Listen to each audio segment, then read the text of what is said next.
Bonjour tout le monde, ravi de vous retrouver encore une fois dans cette nouvelle vidéo. Je m'appelle Madame Minal Hilali, professeure de français, l'enseignement secondaire qualifiant. Pour les gens qui regardent ma vidéo ou ma chaîne pour la première fois, veuillez s'il vous plaît vous y abonner afin de partager le contenu avec vos camarades, vos collègues, vos connaissances et vos enfants. C'est une chaîne qui s'adresse aux élèves et étudiants et surtout les élèves de la première année baccalauréat qui sont censés se préparer pour l'examen régional d'ici quelques semaines. Alors pour la vidéo d'aujourd'hui, je vous propose une nouvelle leçon. C'est ce qu'on appelle le dilemme tragique. Alors, on va voir le dilemme tragique d'Antigone, toujours à Nouilles. Notre support, c'est un extrait du prologue à la page 13. Quiconque osera lui rendre les devoirs funèbres sera impitoyablement puni de mort. Ça, c'est l'édit de Crillon. C'est la loi de Crillon qui met Antigone face à un dilemme. Mais qu'est-ce qu'on veut dire d'abord par un dilemme?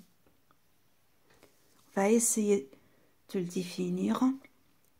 Alors, nous avons le mot dilemme.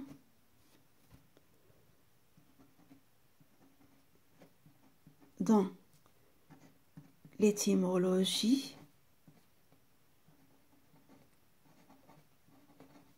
qui est une discipline qui s'intéresse aux origines des mots et nous définit le dilemme comme suit.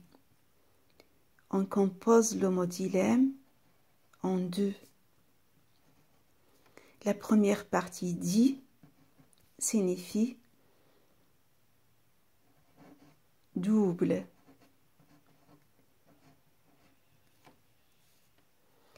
Et le mot léma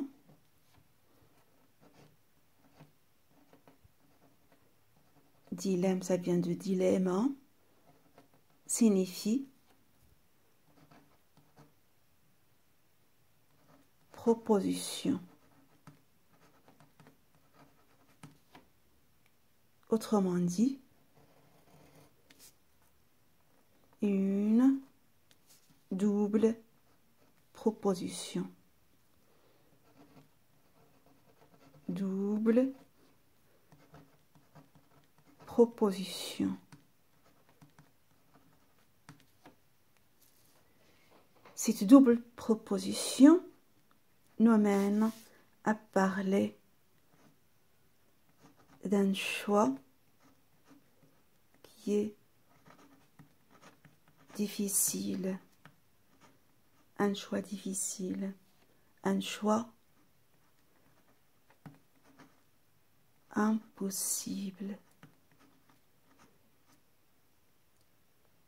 un choix terrible. Maintenant, pourquoi ce choix entre les deux propositions est difficile ou bien impossible ou terrible? C'est que les solutions que proposent ces deux propositions sont contradictoires. Chacune est aussi insuffisante que l'autre. Chaque solution est pire que l'autre. Alors, on va donner maintenant l'exemple extrait d'Antigone. Alors, nous savons très bien que Antigone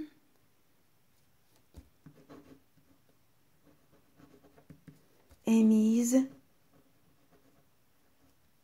entre deux choix difficiles. Le premier choix, c'est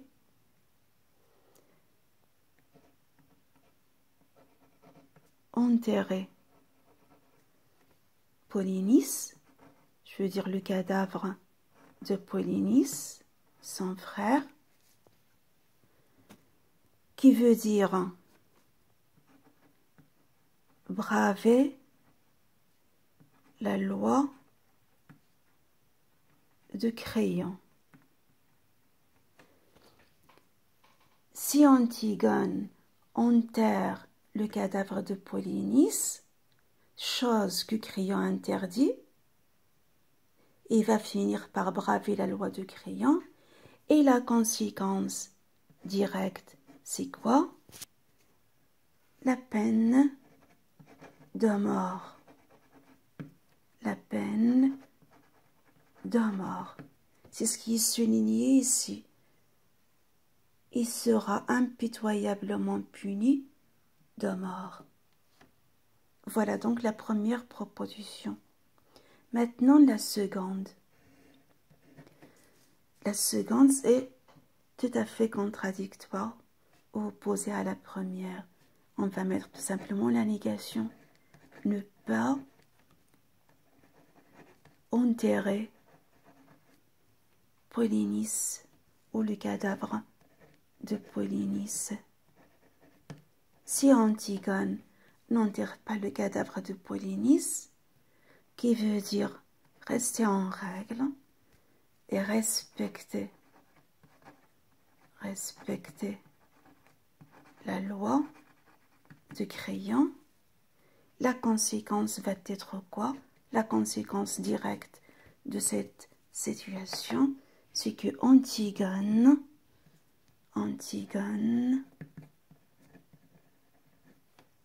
sera proie à une véritable crise de conscience.